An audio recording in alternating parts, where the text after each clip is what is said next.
საქართველოს ულამაზესი კუთხის, კახეთის ადმინისტრაციული ცენტრი თელავი აღმოსავლეთ საქართველოში, ალაზნის ვაკეზე მდებარეობს.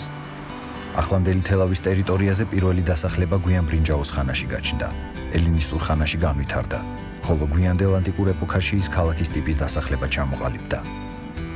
პირველად მეორე საუკუნეში ძველი ბერძენი გეოგრაფის წყაროებშია მოხსენიებული. ქართულ წყაროებში კი მე-11 საუკუნიდან გვხვდება, როდესაც ის ჰერეთ-კახეთის სამთავროს ცენტრად იქცა. მე-12 საუკუნეში თელავი უკვე საქართველოს ერთ-ერთი მნიშვნელოვანი ქალაქი იყო. თელავი ზღვის დონიდან 550-800 მეტრზე მდებარეობს და თბილისიდან 158 კილომეტრით არის დაშორებული. 2012 წლის მონაცემებით თელავის მუნიციპალიტეტის მოსახლეობა 71200 კაცს შეადგენს. აქედან ქალაქის მოსახლეობა 19400-ია, სოფლად კი 51800 კაცი ცხოვრობს.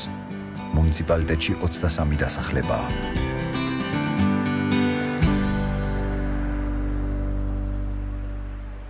GDP-დია ჩამოვიდა კახეთში, კონკრეტულად კი თელავში. ეხლა სწორედ იმ გუნდს გაგაცნობთ, რომლის ერთ-ერთი წევრი სულ მალე მეც გავხდები და დავიწყებთ ესე რომ ვთქვათ თელავის პრობლემების შესწავლას. ის ადამიანები ჩემზე უკვე სწავლობენ ამ ყველაფერს და აკეთებენ, მაგრამ უფრო კონკრეტულად რა გეგმები აქვთ, კითხოთ თავად მათ. მე გახლავთ გუნდის ლიდერი, ნოდა რავდალიანი. მოხალხემ გამოგიხსნა გრანტი იმისთვის, რომ ქალაქ თელავში შევატაროთ კვლევა და შექმნა დოკუმენტი ქალაქ თელავის საჭიროებები და პრობლემები. ამ კვლევის ფარგლებში ჩამოსულები ვართ ახლა ქალაქ თელავში. გვაქვს დაგეგმილი სხვადასხვა აქტივობები, გვაქვს შეხვედრები სხვადასხვა მოსახლეობის სხვადასხვა ფენებთან, აღმასრულებელ ხელისუფლებასთან. ჩვენ დოკუმენტში ასახული იქნება თელავის, ქალაქ თელავის სოციო-ეკონომიკური მდგომარეობა, დემოგრაფიული მდგომარეობა, დასაქმების შესახებ, საკმაოდ ფართო დოკუმენტი იქნება და ბევრ ასპექტს მოიცავს, რომ. და რატომ ავირჩიეთ თელავი, ამაზეც რომ ვისაუბროთ და არა მაგალითად სხვა ქალაქი, რეგიონი, სოფელი ან ასე შემდეგ. თელავი იმიტომ ავირჩიეთ, რომ თელავი 2014 წლიდან თვითმმართველი ქალაქია და ჩვენთვის უფრო საინტერესო იყო ქალაქში მუშაობა, იმიტომ რომ ქალაქში პრობლემების იდენტიფიკაცია უფრო რთულია ხოლმე, ვიდრე მუნიციპალიტეტებში, სოფლებში, რადგან თვალსაჩინო არა ესეთი ზედაპირზე არდეს ეს პრობლემები და ეს კვლევა უფრო ასე ვთქვათ ბევრის მომცვლელია და ღრმა არის და იმაგინებთ ავიჩერთ ქალაქი თელავი. კარგი და პირველი დავიწყოთ ჩვენი გეგმის შესრულებას, საიდან ვიწყებთ და ასე შემდეგ და მოდი ამას შევეკითხები ნიკას. ესე იგი პირველად დაგეგმილი გვაქვს შეხვედრა ქალაქ თელავის აღმასრულებელ ხელისუფლებასთან, კერძოდ ბატონ პლატონ კალმახელიძესთან, ქალაქ თელავის მერთან, შემდგომ საკრებულოს თავმჯდომარესთან, ასევე დაგეგმილი გვაქვს არასამთავრობო ორგანიზაციებთან შეხვედრა, კვლევის ფარგლებში ვითვალისწინებს სტუდენტებთან შეხვედრას, გადამზადების კოლეჯის დირექტორთან და ასევე გეგმავთ რაოდენობრივი კვლევის ჩატარებას ვაპირებთ რომ გამოვიკითხოთ 500 კაცს. ესე იგი ახლა ჩვენ უკვე შეგვიძლია რომ წავიდეთ მერთან შეხვედრაზე.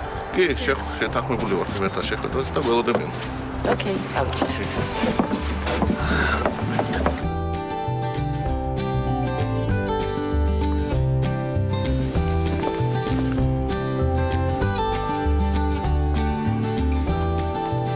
რამდენად აქტიურად იღებს თელავის მოსახლეობა საკუთარ მმართველობაში, ქალაქ თელავის მმართველობაში მონაწილეობას და ბიუჯეტის მიღების დროს თუ იყო მოსახლეობის აქტიურობა? იცით, ბიუჯეტის განხილვის დროს ჩვენ მაქსიმალურად შევეცადეთ, რომ ეს პროცესი გამჭვირვალე ყოფილიყო და საჯარო ყოფილიყო, მაგრამ გადაწყვეტილების მიღებაში სანამ დაიგემებოდა დაგეგმვის პროცესში მაქსიმალურად ჩართულიყო მოსახლეობა, თუმცა მე მაშინ გამოვთქვი, ჩემი ესეთი გულისწყოთა თუ იმასთან დაკავშირებით, რომ არ იყო იმის მოსახლეობის რაოდენობა მოსული და არ იყო აქტუალური კითხვები ისეთი დასმული, რომელიც ძალიან მნიშვნელოვანი იყო ჩემთვის, რათა მე ხელმძღვანელა ძალიან ბევრი უფრო ფართო მასის აზრით, უფრო სხვადასხვა რაც შეიძლება მეტი ადამიანის შეხედულებით, თუ საჭირდებათ, რა ჭირდებათ და რა სჭირდებათ ქალაქის განვითარება და გაძლიერება. ეს არის ჩვენს მიერ გადადგმული ნაბიჯი იმისათვის, რომ რაც შეიძლება მეტი აქტივობა წამოვიდეს მათი მხრიდან.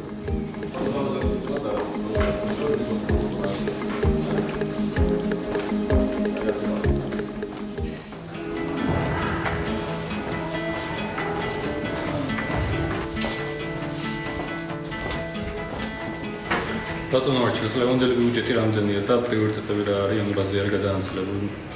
წლევანდელი ბიუჯეტი შეადგენს 9.400.000 ლარს, ეს ჯამში თავის ტრანსფერებით და გრანტებით და თავის ჩვენი შემოსრულებებიანად. და ძირითადად პრიორიტეტები განსაზღვრულია ინფრასტრუქტურულ პროექტებზე და სოციალურ პაკეტებზე. დიდი მადლობა. შედეგები როცა გვექნება უცნობად გაგაცნოთ.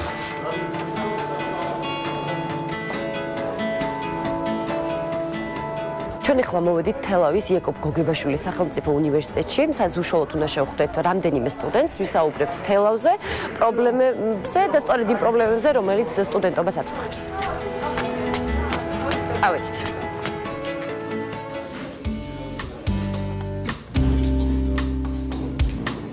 მერიის სათათბირო ახალგაზრდული ორგანო იქნება, სადაც ახალგაზრდებს აქვს სურვილი კონკურსის სახით შეირჩევიან ახალგაზრდები და შემდეგ ეს შეირჩეული კანდიდატები შექმნიან გუნდს, რომელიც იმუშავებს პროექტზე, თავისი ქალაქის პრობლემატურ თემას აირჩევენ, შემდეგ თელავის მერია შესთავაზებენ და შეუძლიათ მოითხოვონ თანხა დაფინანსებისთვის და მერთან თანამშრომლობა.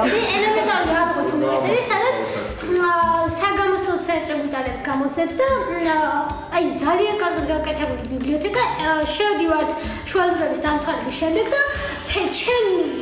ჩემზე კიდევ უფრო მაღლა ეთყობა ნაფეხურები ბიჭების ეს ხო ჩვენ გვაწუხებს. აი რაღაცა სკოლაში გამოდიხარ, უფრო ხვდები რომ რაღაც სკოლის გარდა არსებობს სხვა ცხოვრება და გიჩნდება მეტი მოწყობილება. საერთოდ არ მიგვირს რომ ადამიანებს წასვლამდაც და ძალიან ბევრ ძლივს იჭერენ და მართლა და ცარიელდება და ყველა მიდის.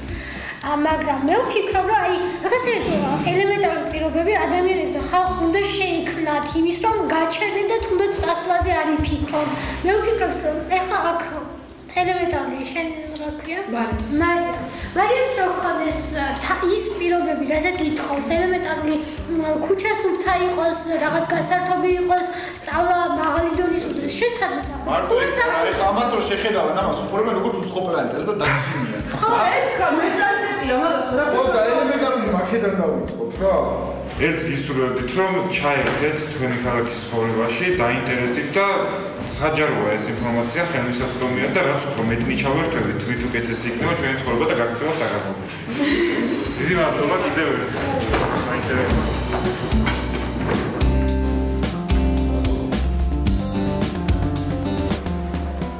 სტუდენტები არასამთავრობო ორგანიზაციებს შეხვდნენ და მათი რეკომენდაციები მოისმინეს.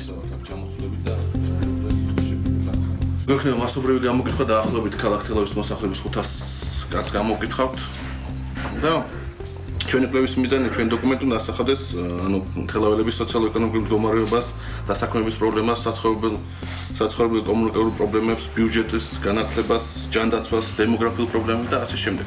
თავარია თვითონ როგორ დაიხარჯება ეს ბიუჯეტი, პრიორიტეტები თვითონ ამ ბიუჯეტებში მე კარგად ვიცნობ და ზუსტად ამ ბიუჯეტებში კარგია, ანუ არის პრიორიტეტები და ამ პრიორიტეტებიდან გამომდინარე შესაბამისად ეს ფული უნდა დაიხარჯოს. ხარვეზე არის კანონმდებლობაში. კანონი არ უნდა იძლეოდეს თვითმმართველობაში.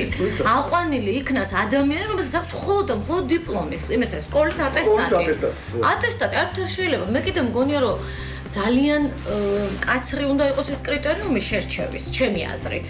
და შემდეგ უკვე პროცესიც იქნება კონკურენტუნარიანი. მე იმიტომ მივდივარ. ჩემი აზრით აუცილებელია. ანუ ადამიანს თუ უნდა თვითმმართველობაში მოვიდეს, იმიტომ კი არ უნდა უნდოდეს იქ მოსვლა, რომ ცოტა ხანი ხელფასი ექნება, სანამ მისი ვიღაცა ნაცნობები იქნებიან თანამდებობაზე. არამედ თვითმმართველობაში იმიტომ უნდა უნდოდეს ადამიანს მოსვლა, რომ პასუხისმგებლობას უნდა გრძნობდეს და თან ამისი მოსულებიანი ისინი მის გაიმარჯვეს ეს. ანუ მე ვფიქრობ, ამაშია პრობლემა. იმიტომ შემოაქვს მე იმ ყველას პოზიციაზე ოღონდაც რაღაცა სამსახური მიიღოს. ან ჩემზე თვითმმართველობის პრობლემა ამ ეტაპზე ეს ერთ-ერთი ეს არის საზოგადოების დამოკიდებულება თვითმმართველობის მიმართ, როგორც დასაქმების ბიუროს და არა პასუხისმგებლობის წყაროსადმი.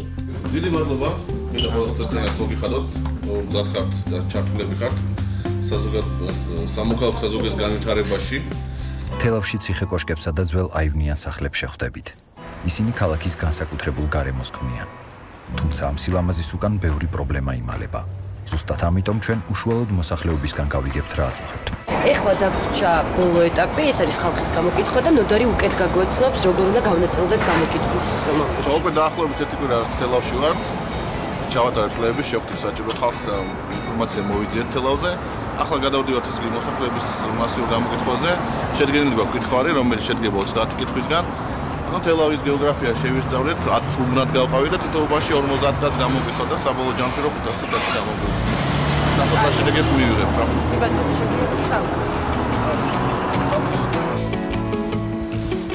აი, პატარა ანკეტაა და შევავსოთ თუ შეიძლება.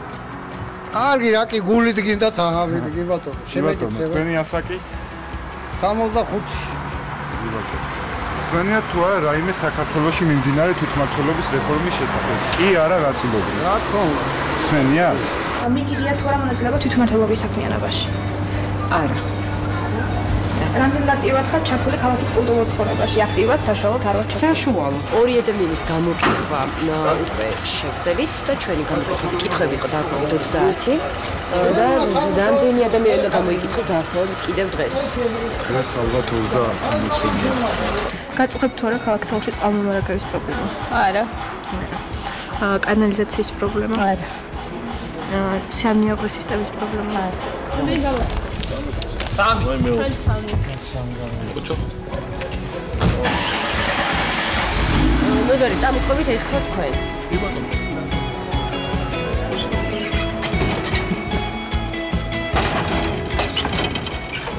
გამარჯობათ. სტუდენტები ვართ, გამოკითხვას ვატარებთ და ერთ ხუთს ვერ დაგვითმოთ. როგორ შეაფასებთ საკრებულოს მუშაობას? ძალიან ცუდი, საშუალო, კარგი, ძალიან კარგი. ზრუნავთ თქვენზე საშუალო, არაფერი ძალიან კარგი, საშუალო. საშუალო. კარგი. დიდი მადლობა. არაფერი. კარგი.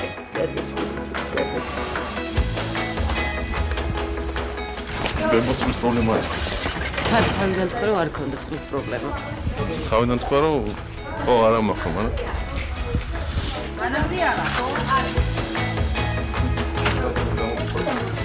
გამარჯობა, ალბათ. გამარჯობა. ეს ხუთს ვერ დავხო ვერ დაგუხმო სტუდენტები ვართ. ლევას ვატარებთ ქალაქ თელავში. კი ბატონო. პატარა კითხვარია და. რა გენებავთ? აი რამდენიმე შეკითხვა. შემიძლია? აი ქალაქ თელავში მუნიციპალური ტრანსპორტი არ არსებობს და. არ არსებობს. ხო, გინდათ რომ იყოს თუ არა? რა გვინდა, მაგას რა უმუშევრობის პრობლემა? ხა შვილო, ჩვენ ხო არავინ არ მეგვიღებს იქ უკვე ხანში შესულები ვარ. თქვენ ხო არა ხართ, ნუ თქვენ სირგულებით. არა, ახალგაზრდებს კი, ახალგაზრდებისთვის ხო უნდა იყოს, საერთოდ უნდა იყოს, რომ ვისაც უნდა იქნება. წავეთ გას ეს პრობლემა თუ მე ნაკლებად. წავეთად კა. წავეთ. მადლობა. კარგად იყავით, კარგად. წარმატებებს გისურვებთ, წარმატებებს. მადლობა ლაფონტის. კარგი ტიპოს თუ. მიგიღია თუ არ მონაწილეობა თვითმმართველობის საქმიანობაში ოდის? არა. რამდენად აქტიურად ხარ ჩართული ქალაქის კულტურის ცხოვრებაში? არა. საშუალოდ თუ არ ხარ? საშუალოდ. კარგი, დიდი მადლობა და ბოდიშით რომ დაგაკარგეთ. კარგად სანდებოდეთ ახლა. ეხლა კი დრო დადგა იმისა, რომ გუნდთან ერთად, რომელიც სტუდენტთა გუნდი, რომელიც თელავში მუშაობს, ძალიან ბევრ ადგილას ვიყავით და საბოლოო ჯამში რამოდენიმე დღის შედეგები შევაჯამოთ. და იმას ვერ შეგვიძლია დავიწყოთ? კი. მოკლე მინუხილა რო გავაკეთო, ისეთი ყველაზე პრობლემატური საკითხების და ანუ ახლა ჩვენ სატესტო გამოკითხვა გქონდა, უბრალოდ ჩვენი ანკეტაც შევამოწმეთ. რაღაც ნახეთ უზუსტობები, ხარვეზები, რასაც შევასწორებთ და უკვე ხვალიდან გამოვალ და დღეს სულ 20 ადამიანი გამოკითხა და ხვალიდან გამოვალ და უფრო მასიურად დავიწყოთ გამოკითხვას მოსახლეობას. წყალი, უმუშევრობა, ელექტროენერგიის მომარაგება ყოფილი დიდი პრობლემა და ეს სამი ძირითადი ძაღლები, მაწანწალა ძაღლების პრობლემა და ეს სამი გამოკვეთილია. ნახოთ მომავალში ანუ ხლიანი კვლევა 500 კაციანი რა შედეგებზე გაგვიყვანს უკვე ნახოთ და ჩვენ დოკუმენტში აისახება. გამოკითხვის შედეგები უახლოეს მომავალში გახდება ცნობილი და რეაგირება თითოეულ მათგანზე მოხდება.